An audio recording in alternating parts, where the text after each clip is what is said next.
감사합니다. 함께 나눌 하나님 말씀 보도록 하겠습니다.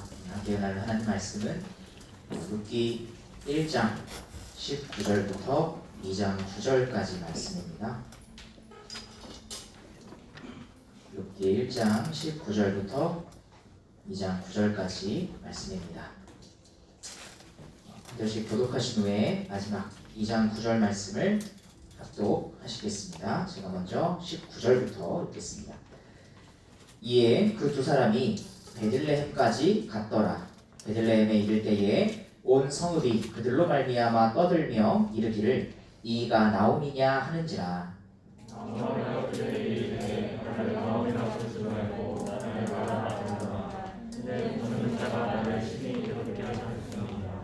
내가 풍족하게 나갔더니 여호와께서 내게 비어 돌아오게 하셨느니라. 여호와께서 나를 징벌하셨고 잡는 자가 나를 괴롭게 하셨거늘 너희가 어찌 나를 나옴이라 부르느냐 하니라.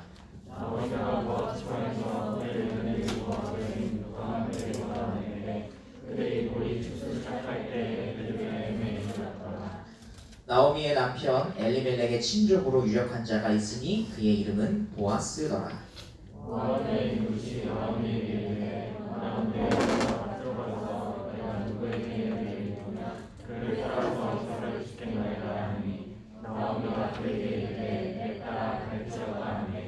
롯이 가서 베는 자를 따라 밭에서 이삭을 줍는데 우연히 엘리멜렉의 친족 보아스에게 속한 밭에 이르렀더라. 보아스가 베들레헴에서 베는 자에게 이르되 여호와께서 너희와 함께 하시기를 원하노라 하니 그들이 대답하되 여호와께서 당신에게 복 주시기를 원하나이다. 보아스가 베는 자들을 거느린 사환에게 이르되 이는 누구의 소녀냐 하니 베는 자를 거느린 사환이 대답하되 이는 나오미와 함께 보아스가 에서 돌아온 모압 소녀인데 그의 말이 나로 베는 자를 따라 단 사이에서 이삭을 죽게 하소서 하였고 아침부터 와서는 잠시 집에서 쉰 외에 지금까지 계속하는 중이니이다. 보아스가 롯에게 이르되 내 딸아 들으라. 이삭을 죽으러 다른 곳으로 가지 말며 여기서 떠나지 말고 나의 소녀들과 함께 있으라. 함께 읽겠습니다. 그들이 베는 밭을 보고 그들을 따르라. 내가 그 소년들에게 명령하여 너를 건드리지 말라 하였느니라. 목이 마르거든 그릇에 가서 소년들이 들어본 것을 마실지니라 하는지라. 네. 먼저 드린 예물 위해서 제가 잠시 기도하도록 하겠습니다. 하나님 아버지, 우리가 계속해서 룻기 말씀 나누고 있습니다. 풍족하게 나갔으나 베들레헴으로 비어 돌아온 나오미를 보면서 아버지 하나님 주님께서 그 나오미와 그리고 그녀의 가정에게 어떻게 일하시는지 그것을 또한 우리가 말씀을 통해 살펴보고자 합니다. 그리고 그 모든 일의 배후에는 주님의 은혜가 있었음을 또한 우리가 말씀 속에서 바라봅니다. 하나님 아버지, 그 믿음이 우리에게도 성령께서 동일하게 주셨음을 믿습니다. 하나님 아버지, 그 믿음에 대한 감사로 아버지 우리가 주님께 주권적으로 일하시고 주장하시는 하나님의 그 전능하신 주권을 우리가 고백하는 마음으로 아버지 우리의 예물을 주님께 드립니다. 하나님 아버지, 그 예물을 주님께서 받아주시고 우리의 전능자이시며 우리의 주권자 그런 분으로서 우리의 삶을 인도하여 주시옵소서. 감사드리며 우리 구주 예수 그리스도 이름으로 기도합니다. 네. 모압 땅으로 떠났던 나오미는 며느리 룻과 함께 자신의 고향인 베들레헴으로 돌아왔습니다. 그러자 베들레헴 사람들이 나오미를 알아보기 시작했고 다시금 찾아온 이 나오미를 보기 위해 하나둘 모이기 시작했습니다. 본문은 온 성읍이 나오미와 룻으로 인해 떠들썩했다라고 합니다. 하지만 지금 베들레헴에 도착한 이 나오미의 상태가 어떻습니까? 금이 환향이 아니에요. 모든 것을 잃었습니다. 나오미에게 있어서 베들레헴으로 돌아가는 것은 모든 자존심을 내려놓아야 할 만큼 결코 즐거운 상황이 아니었습니다. 그저 여호와께서 돌보셔서 베들레헴에 양식이 생겼다는 말을 듣고 그 여호와의 돌봄 속으로 되돌아왔을 뿐입니다. 그래서 자신을 향해 나오미라 부르며 수군거리는 베들레헴 사람들을 향해 나오미는 자신을 나오미라 부르지 말고 마라라 불러달라고 말했습니다. 이것은 이렇게 말한 것과 같습니다. 나를 즐거운 자라 부르지 마시고 나를 쓴 자, 괴로운 자라 불러주세요. 왜냐하면 전능자가 내 인생을 쓰고 괴롭게 하셨기 때문입니다. 이 나오미는 즐거운 자, 기쁨 그런 뜻이라면 이 마라는 쓴, 괴로운 이런 뜻이기 때문입니다. 나오미는 베들레헴에 도착하긴 했지만 아직은 절망 속을 걷고 있었습니다. 왜냐하면 그녀의 회개가 곧바로 회복으로 이어진 것은 아니었기 때문입니다. 우리는 이와 같은 나오미의 말을 통해서 그녀가 가졌던 신앙에 대해 잠시 엿볼 수 있습니다.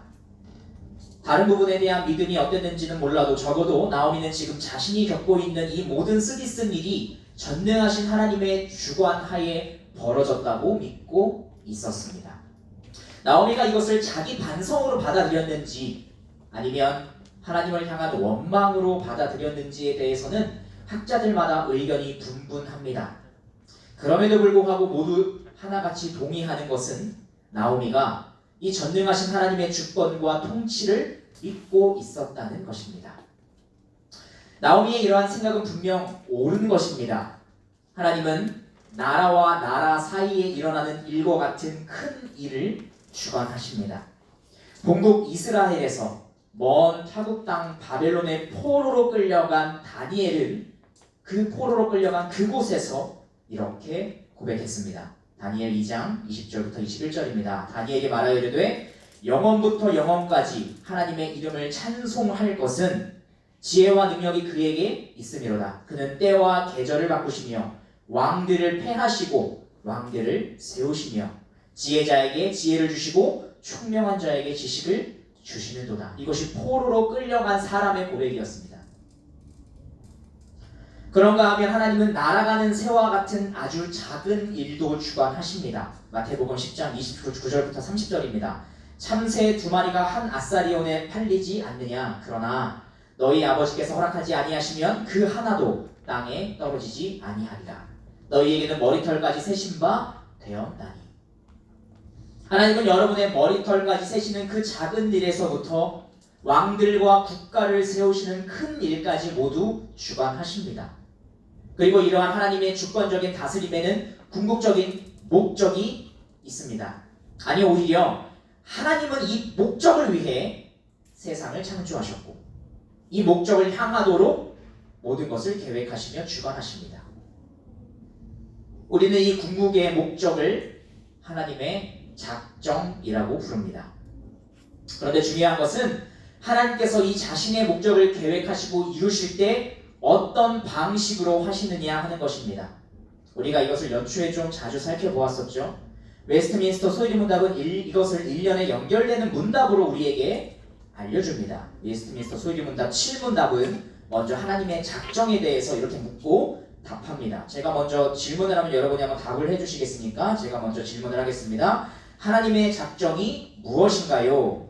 하나님의 작정은 그의 영원한 목적으로 그의 뜻을 이루는 것인데 자신의 영광을 위하여 모든 되어가는 일들을 미리 정하신 것입니다. 네, 이게 하나님의 작정, 하나님의 계획, 영원한 계획입니다. 그리고 이어지는 8문답은 하나님께서 그 작정을 어떻게 이루시는지 그 방식에 대해 묻고 답합니다. 이번에도 제가 질문을 하면 답해 주시면 감사하겠습니다. 하나님께서 그 작정을 어떻게 이루시나요? 하나님께서 그 작정을 창조와 생애에 이루어주시니라. 네, 감사합니다. 한 페이지 더 넘겨주시겠습니까? 이것을 도표로 보면 이렇게 할 수 있습니다. 창조와 섭리는 작정의 하위 개념이에요. 속해 있는 하위 개념. 그러니까 창조는 하나님의 영원한 목적이 이루어질 무대로서 이 세상과 그리고 하나님께서 받으실 영광과 밀접한 관련이 있는 인간을 만드신 것입니다. 그죠? 그리고 섭리는 이 영원한 목적을 이루기 위한 무대로 만드신 이 세상을 그냥 창조만 하고 내버려 두시는 것이 아니라 보존하시고 붙드시고 또한 그 안에서 살아가는 인간을 다스리시는 것입니다. 인간의 의지를 허락하시면서 말입니다. 심지어 타락에 이르는 그 순간에도 하나님은 인간의 의지를 허용하시죠. 하나님의 작정이 변하지 않는 계획, 하나님의 영광을 위한 영원한 목적이라면 그것을 이루어가는 방식인 하나님의 섭리는, 이 하위 개념은 그 계획과 목적을 이루실 때에 인간의 모든 의지, 심지어 하나님에게 반역하는 의지마저도 포함하는 다스림입니다. 그래서 하나님의 섭리는 참으로 신비롭습니다. 한치 앞도 예상하지 못하는 우리의 이성으로 하나님의 섭리를 모두 이해한다는 것은, 그 모든 경우의 수를 다 따지면서 이해한다는 것은 불가능합니다. 하나님은 하나님의 말씀에 순종하는 의지와 하나님의 말씀을 소극적으로 무시하는 의지와 하나님의 말씀에 적극적으로 반역하는 의지 모두를 아우르면서도 하나님의 영광을 목적으로 하는 영원한 계획인 이 작정이 이루어지도록 이 세상을 통치하십니다. 여러분이 흔히 하나님의 계획을 알고 싶습니다 라고 말하는 것은 어떻게 보면 하나님의 작정을 알고 싶습니다 라고 말하는 것일 수도 있겠지만, 사실 우리와 밀접하게 연관되어 있는 것은 작정보다도 무엇이겠습니까? 섭리와 가까워요. 사실은 이 작정과 섭리를 개념을 혼동할 때 우리는 조금 오류가 발생하게 되죠. 하나님의 작정 속에는 그것은 이미 결정된 일이고, 섭리 안에는 우리의 모든 실패가 다 포함됩니다. 이와 같이 신비로운 하나님의 섭리를 생각하면서 나오미의 삶을 다시 한번 바라봅시다. 나오미는 자신의 텅 빈 상태에 대해 여호와께서 나를 텅 비게 하셨고 여호와께서 나를 징벌하셨으며 여호와께서 나를 괴롭게 하셨다라고 말했습니다. 그녀가 징벌이라는 말을 사용한 것으로 보아 아마도 자신과 가족들이 약속의 땅을 떠나 모압 땅으로 갔던 것을 죄로 여겼거나, 아니면 자신의 아들들을 이방 여인과 결혼시켰던 것을 죄로 여겼던 것으로 보입니다. 무엇이 되었든 어쨌든 나오미는 자신이 범한 죄에 대해 하나님께서 징계를 내리셨다고 그녀는 그렇게 생각했어요. 오늘 본문에 의하면 말입니다. 나오미의 이러한 생각은 맞을 수 있어요. 하지만 하나님의 신비로운 섭리와 함께 우리가 지난주 말씀으로 나누었듯이 그녀가 모압 여인인 이 두 며느리에게 얼마나 잘 대해 주었는지, 그러니까 그녀가 하나님의 백성으로서 이 의로운 모습을 이방 여인들에게 얼마나 잘 보여주었는지 생각을 해본다면 그녀의 죄에 대한 하나님의 징벌로 모든 것을 잃게 되었다는 나오미의 생각은 틀렸을 수도 있습니다. 왜냐하면 시편 34편 19절은 오히려 이렇게 말씀하고 있기 때문입니다. 의인은 고난이 많으나 여호와께서 그의 모든 고난에서 건지시는도다. 구약이든 신약이든 성도들이 이 세상에서 환난을 전혀 겪지 않게 될 것이라는 약속은 어디에도 없어요. 오히려 그 반대입니다. 사도행전 14장 22절은 이렇게 말씀합니다. 우리가 하나님의 나라에 들어가려면 많은 환난을 겪어야 할 것이라. 그래서 이러한 나오미의 상황에 대해 여러분도 조금은 잘 아실 존 파이퍼 목사님은 이렇게 말했습니다. 가장 많이 고통당하신 분은 사실 가장 고통당하지 않아야 할 분이셨다. 바로 예수 그리스도이시다. 반드시 우리의 행위에 대한 대가로 우리가 고통당하는 것은 아니다. 그러므로 하나님이 나오미를 기뻐하지 않으셔서 그녀를 괴롭게 하셨다는 주장에는 어떠한 근거도 없다. 적어도 나오미는 그렇게 생각했지만 말입니다. 하지만 여기서 그치지 않고 이렇게 말을 계속해서 이어갑니다. 그럼에도 불구하고 나오미의 재앙이 나오미의 불순종 때문이라고 가정해보자. 뭐 그렇다고 해보자. 나오미의 생각대로 그것이 맞다라고 해보자. 그러면 이 이야기는 우리에게 더 큰 격려가 된다. 왜냐하면 하나님은 기꺼이 그분의 심판을 기쁨으로 바꾸어 놓으실 수 있는 분이라는 뜻이 되기 때문이다.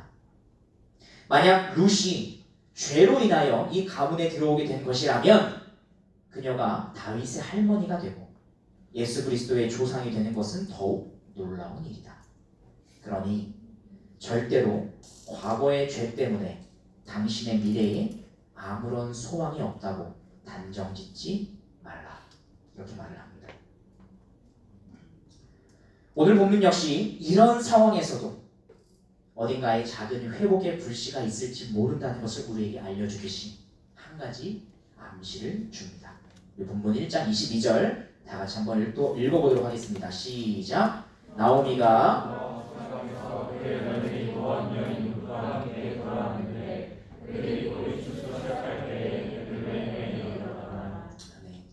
오늘 본문은 나오미와 룻이 베들레헴에 도착한 시기가 보리 추수를 시작할 때였다고 말합니다. 이것은 먹을 것이 없던 나오미에게는 그야말로 희소식이었습니다.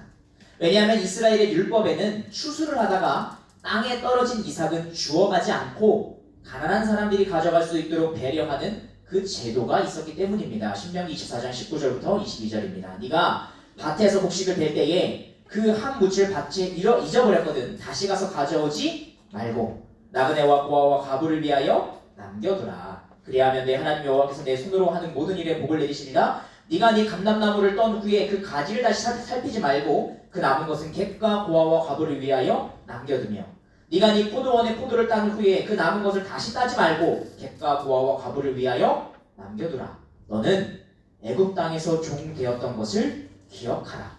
이러므로 내가 내게 이 일을 행하라 명령하노라.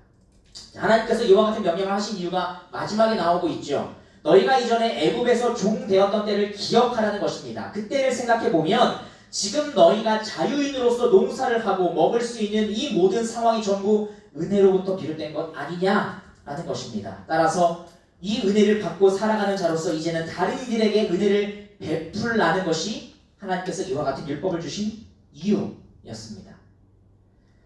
즉 은혜를 베푸신 하나님을 향한 그 사랑과 감사를 네 이웃을 향한 사랑과 섬김으로 바꾸어 그를 네 몸과 같이 여기라는 것입니다. 이것이 율법의 중심, 정신이죠. 핵심 정신 아닙니까?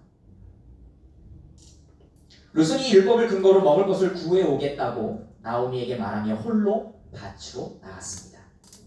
이 역시도 모압으로 피신하기 전에는 베들레헴에서 부유하게 살았던 것으로 보이는 이 나오미가 베들레헴 사람들 앞에서 이삭을 주어 생계를 유지해야 하는 그 비참한 모습을 보여주지 않기 위한 룻 나름의 배려였습니다. 하지만 이방 여인인 룻에게는 홀로 이삭을 주우러 가는 것이 아주 위험한 일이었습니다.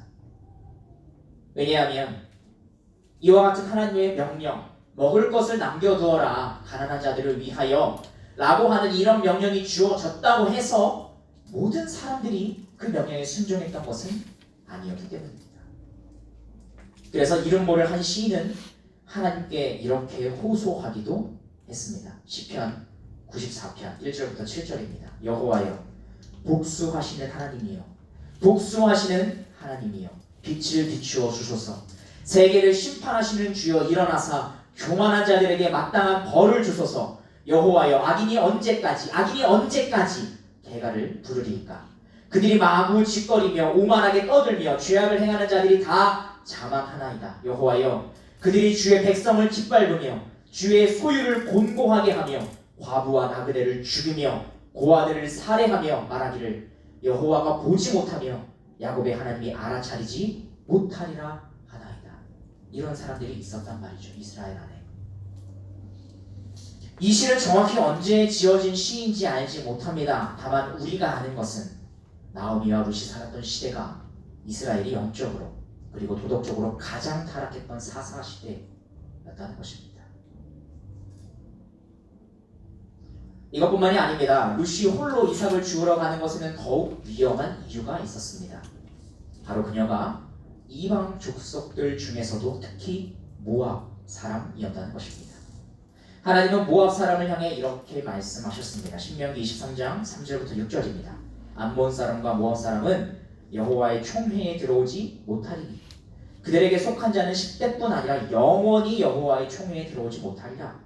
그들은 너희가 애굽에서 나올 때에 떡과 물로 너희를 길에서 영접하지 아니하고 메소포다미아의 부돌 사람 부올의 아들 발람에게 뇌물을 주어 너희를 저주하게 하려 하였으나 네 하나님 여호와께서 너를 사랑하심으로 내 하나님 여호와께서 발람의 말을 듣지 아니하시고 네 하나님 여호와께서 그 저주를 변하여 복이 되게 하셨나니 네 평생에 그들의 평안과 형통함을 영원히 구하지 말지니라.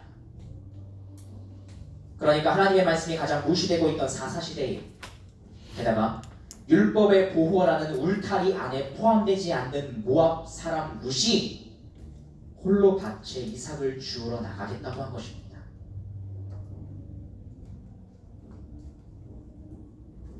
따라서 그녀는 누군가의 적극적인 호의와 배려, 율법을 지키는 것 그 이상의 호의와 배려, 즉 헤세드가 없다면 이삭을 죽긴커녕 오히려 안전과 신변의 위협을 당할 수도 있는 상황인 것입니다. 그녀는 그런 상황 속으로 홀로 나아가고자 했습니다.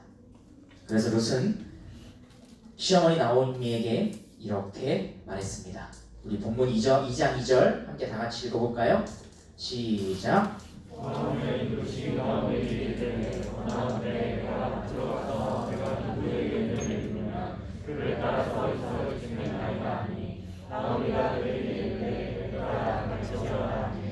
자, 2절 말씀은 룻을 향해서 다시 한번 뭐라고 말을 합니까? 모압 여인이라고 말을 해요. 그죠? 그녀가 누구인지, 그리고 그녀가 왜 누구에게 은혜를 입으면 그를 따라서 이삭을 죽겠다라고 말한 것인지 더욱 이해할 수 있도록 그녀를 다시 한번 모압 여인이라고 지칭했습니다.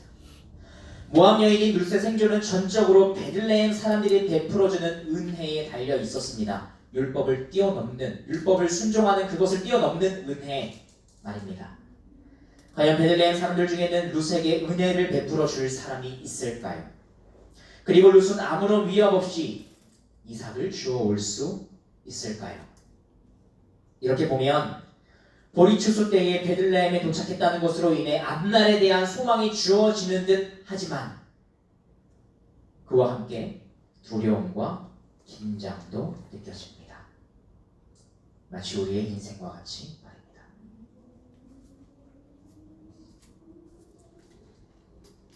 하지만 마치 3인칭 전지적 작가의 시점으로 본문을 보고 있는 우리는 하나님께서 직접 드러나시진 않지만 이미 한 인물을 예비하고 계셨다는 것을 보게 됩니다. 이 소망과 긴장 사이의 말입니다. 그죠? 보리 추수할 때가 시작되었다라는 그 구절과 룻이 홀로 이삭을 주우러 나가겠습니다라고 말하는 2장 2절 사이에 2장 1절에 이 말씀이 기록되어 있습니다. 나오미의 남편 엘리멜렉의 친족으로 유력한 자가 있으니 그의 이름은 보아스더라. 이 소망과 긴장 사이에 성경은 보아스를 등장시키고 있습니다. 우리는 지난주에 구약시대 이스라엘에 있었던 수혼 제도에 대해 잠깐 나누었습니다. 남편이 죽을 경우 그의 형제나 가까운 친족이 이 이방인과 결혼하여 그 죽은 형제의 이름과 가문 그리고 땅에 대한 권리, 이게 그냥 단지 땅이 중요하기 때문이 땅이 그냥 중요한 게 아니라 이것이 약속의 땅이었기 때문에 중요한 것이라고 간략하게 좀 말씀을 드린 적이 있습니다. 땅에 대한 권리를 보존케 하는 율법으로 수혼제도가 마련되어 있었습니다. 이 율법에서 죽은 형제를 대신하여 결혼하는 사람을 기업 물을 자라고 부르고 히브리어로는 고엘이라고 부릅니다. 그래서 이것을 고엘제도라고 말하기도 해요. 그러니까 오늘 본문은 이 새로운 인물인 보아스를 고엘로 등장시키며 그가 이 나오미에게 희망이 될 수도 있다는 것을 우리에게 알려줍니다. 이 고엘 제도를 행할 수 있는 사람이 갑자기 등장을 한 겁니다. 정작 나오미는 보아스가 있다는 것을 잊고 있었지만 말입니다. 그리고는 말하기를 그가 유력한 자라고 합니다. 이 표현은 구약 성경 곳곳에서 부유한 자로 설명되기도 했고 전쟁에서 용맹한 자로 설명되기도 했고 도덕적으로 평판이 좋은 인물 등을 가리킬 때 등장하기도 했습니다.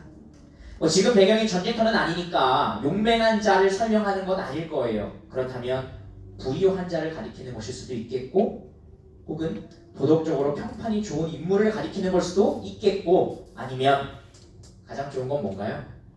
부유한데 도덕적으로 평판도 좋아요. 이게 최고겠죠, 그죠? 게다가 그의 이름이 보아스라고 합니다. 이 이름의 뜻은 여호와의 힘 안에서 내가 기뻐하다라는 뜻이에요. 그저 즐거움, 사랑스러움이라는 이름을 가진 나오미는 자신을 가리켜서 마라, 즉 쓴 사람, 고통의 사람이라고 불러달라고 그렇게 말했어요. 그런데 그런 나오미의 친족으로 누가 등장한 겁니까? 여호와의 힘 안에서 기뻐한다라는 뜻을 가진 보아스가 등장을 한 겁니다. 과연 이 두 사람 사이에 어떤 일이 벌어지게 될까요? 그리고 과연 이 유력한 자 보아스는 어떤 사람일까요? 룻은 시어머니 나오미에게 일을 다녀오겠다고 허락을 받은 후에 그 소망과 긴장 속에 추수가 시작된 보리밭으로 갔습니다. 그리고 그녀는 우연히 보아스의 밭에 이르게 되었습니다.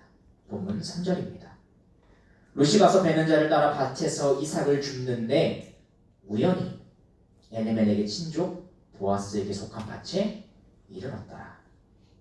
다행히 룻은 밭에서 곡식을 주울 수 있었습니다. 그렇게 곡식을 주우며 사람들을 따라가다 보니 우연히 나오미의 남편인 엘리멜렉의 친족 귀여운 물을 짜 보아스의 밭에 이른 겁니다.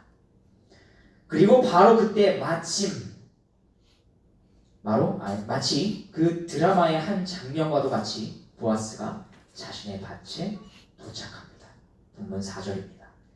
마침 보아스가 베들레헴에서부터 와서 베는 자들에게 이르되 여호와께서 너희와 함께 하시기를 원하노라 하니 그들이 대답하되 여호와께서 당신에게 복 주시기를 원하나이다 하니라. 이 고대 사회에서 밭의 주인이 종들이 일하고 있는 그 밭으로 찾아가는 것은 그다지 흔한 일이 아니었다고 합니다. 그런데 보아스는 그 밭에서 일하는 종들을 찾아왔습니다. 그가 왜 찾아 나왔는지 이유도 나오고 있습니다. 보아스는 자신의 첫 등장과 함께 종들을 향해서 이렇게 말했습니다. 여호와께서 너희와 함께 하시기를 원하노라. 이 첫 대사를 보았을 때 여러분은 보아스가 어떤 사람으로 보이십니까? 종들이 많아 보입니다. 그는 부유한 자입니다. 하지만 더욱 중요한 것은 그가 종들을 대하는 태도입니다. 그는 종들을 압제하기 위해서, 감시하기 위해 밭을 찾아간 것이 아니라 격려하기 위해, 그리고 축복을 빌어주기 위해 찾아갔습니다. 이 모습이 억지로 꾸며낸 것이 아니라는 것을 우리는 종들의 화답을 통해 보게 됩니다. 종들이 이렇게 말했습니다. 그들이 대답하되 여호와께서 당신에게 복 주시기를 원하나이다. 이렇게 대화하고 있는 것을 보면 보아스가 평소에도 종들을 그렇게 대했었다는 것을 우리는 그 관계 속에서 보게 됩니다.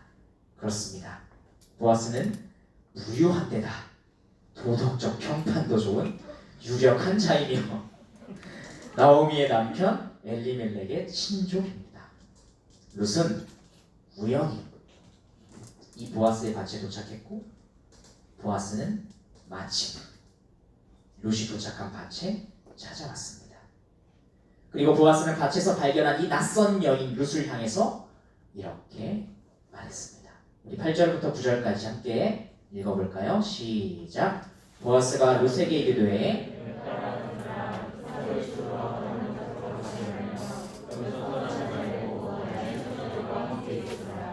그들이 베는 밭을 보고 그들을 따르라. 내가 그 소년들에게 명령하여 너를 건드리지 말라 하였느니라. 목이 마르거든 그릇에 가서 소년들이 길어온 것을 마실지니라 하는 자. 여러분에게는 보아스와 같은 사람이 있으십니까? 여러분의 가족들 혹은 연인 아니면 친구, 여러분을 감싸 안으며 울타리가 되어주는 사람이 있습니까?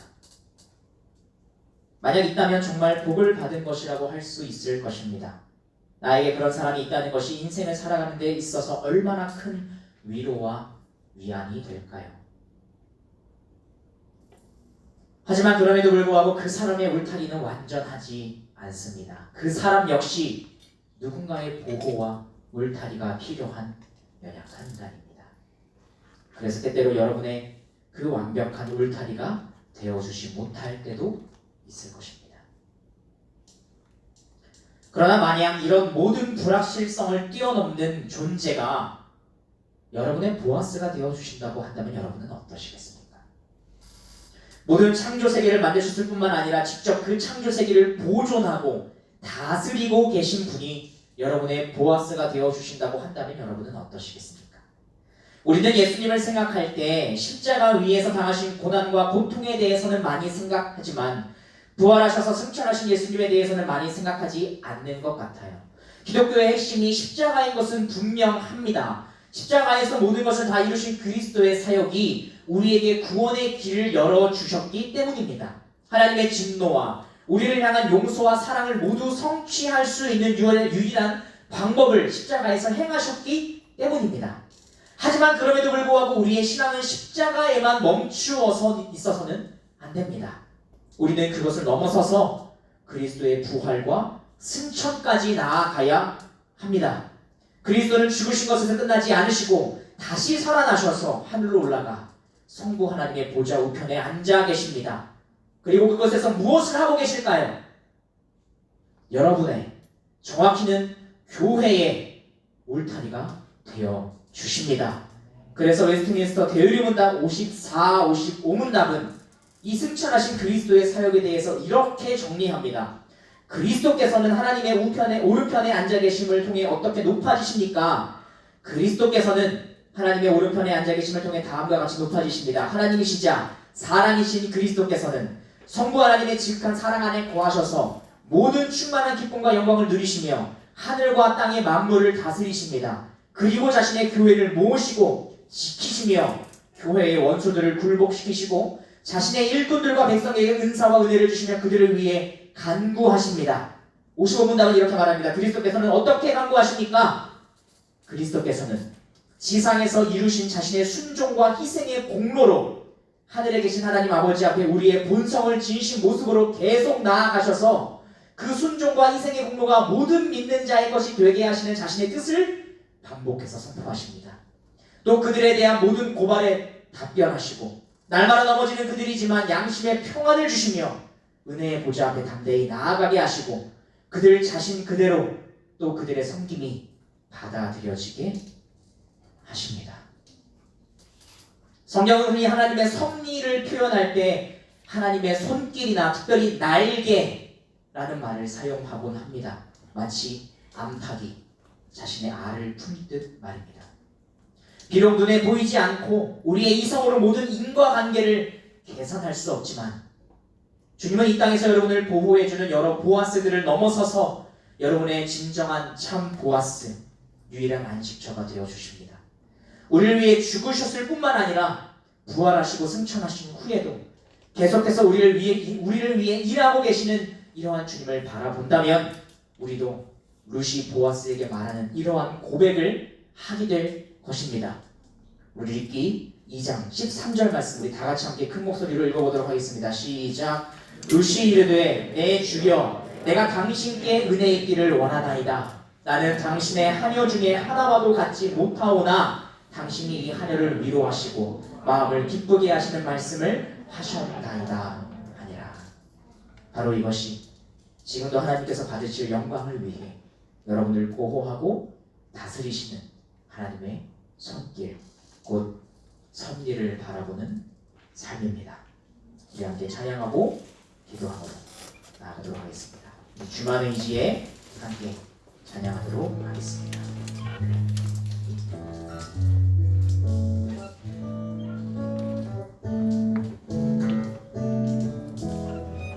의지했던 모든 것,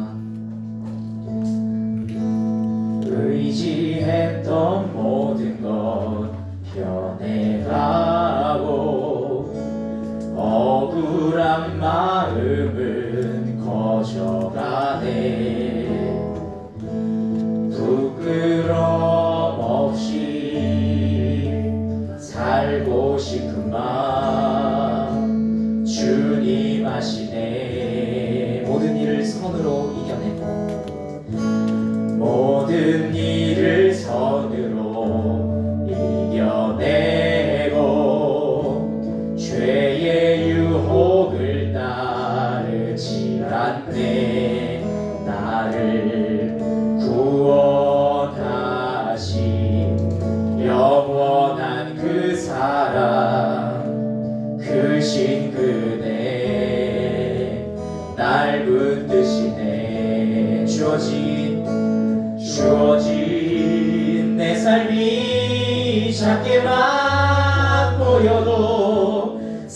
선하신 주 나를 이끄신 보내 중심을 보시는 주님만 따르네 날 택하신 주만 의지해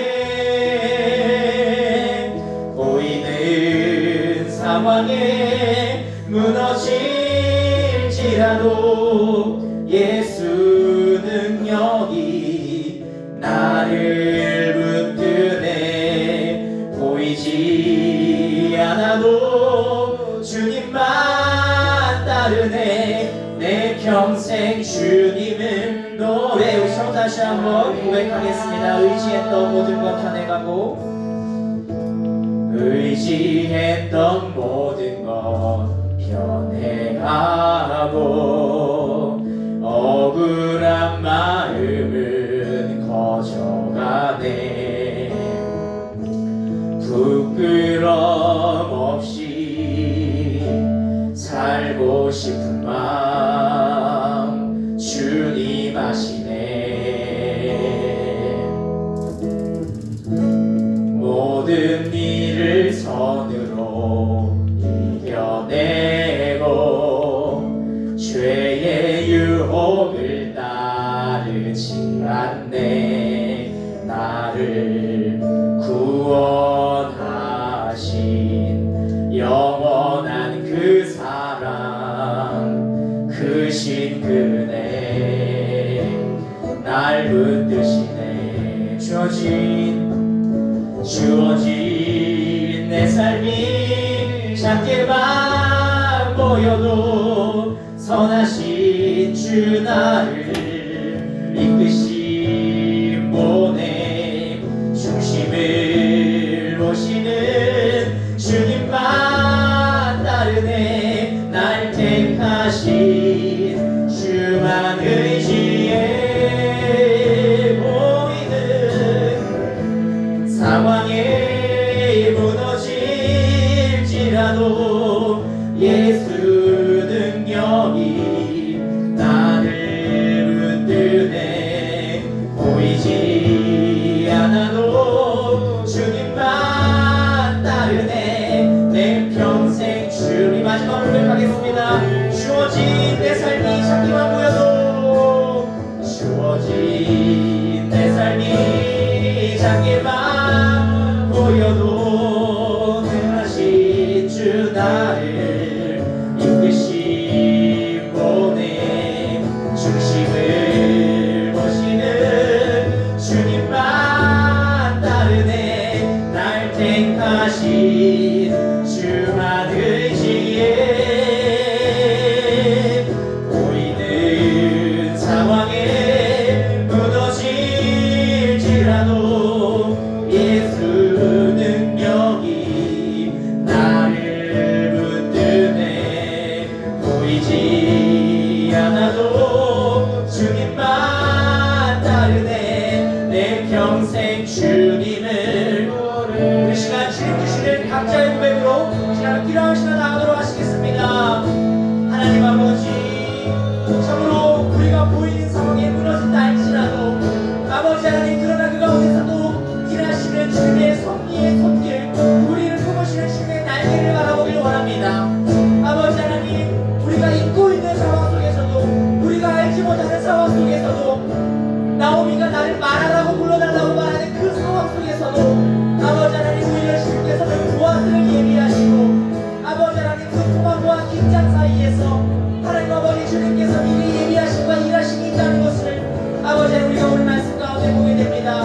아버지 하나님 주님의 회복은 하나님 아버지 우리의 회개와 믿음으로부터 시작되지만 그러나 아버지 하나님 그 이면에는 하나님 아버지 주님의 예비하심과 주님의 인도하심이 있다는 것을 오늘 말씀을 통해 보게 됩니다. 하나님 아버지 우리가 보이는 상황에 무너지고 그 앞에서 우리가 작게만 여겨진다 할지라도 아버지 하나님 십자가에 죽으셨을 뿐만 아니라 부활하시고 승천하셔서 주의 몸된 교회를 위하여 그곳에서 아버지 하나님 대제사장으로서 축복 기도하고 계시며 연약한 우리를 위하여 성부 하나님 앞에 나아가 하나님 아버지 여전히 연약하여 무너지는 우리를 위하여 아버지 하나님 계속되는 고발 가운데 우리를 그 안에서 변호하시고 아버지 하나님 그 안에서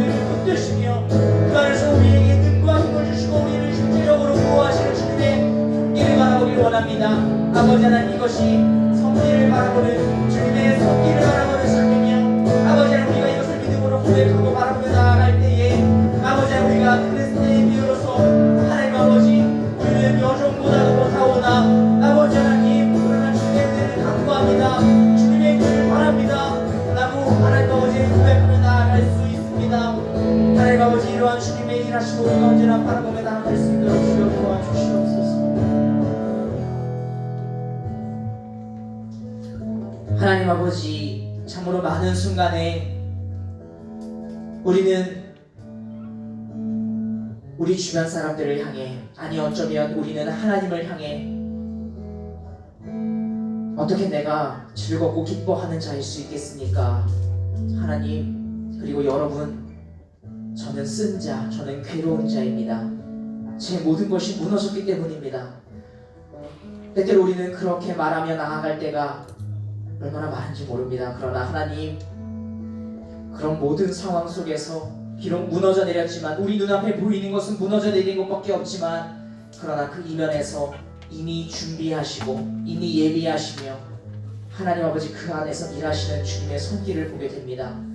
하나님 아버지, 우리가 주님의 말씀에 순종할 때에도, 우리가 주님의 말씀을 연약하여 무시하거나 오히려 우리가 악하여 주님의 말씀에 대적할 때라 할지라도 하나님 아버지 그 안에서 주님의 그 영원한 목적이 무너지지 않고 오히려 그것을 위하여 일하고 계시는 주님을 바라보며 나아갈 때 우리는 하나님의 나라와 교회가 무너지지 않고 그리스도로 인하여 우리는 보호받으며 든든히 설 수 있다는 것을 고백하게 됩니다. 언제나 이러한 믿음을 가지고 그 섭리를 바라보는 그 믿음을 가지고 나아가는 한 사람 한 사람 될 수 있도록 주여 도와주시옵소서. 이제는 우리 주 예수 그리스도의 은혜와 성부 하나님의 원하신 사랑과 성령 하나님의 교제인 또 충만케 하신 은총이 섭리를 바라보며 이 예배 이후에 또다시 각자의 삶으로 나아가는 여기 머리 숙인 모든 이 청년부 한 명 한 명 머리 위에 이제로부터 영원토록 함께 있을지어다. 아멘.